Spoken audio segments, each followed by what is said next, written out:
Здравствуйте, меня зовут Анастасия, я тренер. Родилась в поселке Ибреси. Всю свою жизнь была активным творческим человеком и поставила перед собой цель развивать спортивное направление в своем родном поселке. Выучилась на фитнес-тренера. Благодаря соцконтракту приобрела оборудование и открыла фитнес-направление в поселке Ибреси. Уже спустя 2 месяца начала работы мы привезли свой первый кубок с республиканских соревнований, заняв первое место. На сегодняшний день у меня тренируются две детские группы и взрослое население. За активное участие в жизни поселка и района награждена дипломами и благодарностями.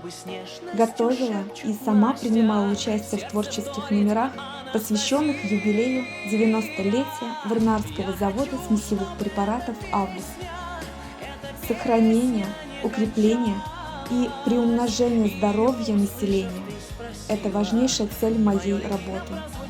Я стремлюсь, чтобы здоровый образ жизни оставался потребностью, и рада, что на путь здоровья встает все больше людей.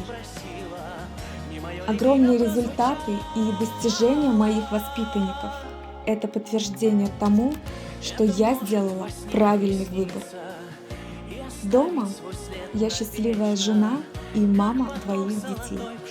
Семейное счастье– это поддержка и забота друг о друге. Моя семья вдохновляет меня и полностью поддерживает во всем. С гордостью могу сказать, я женщина.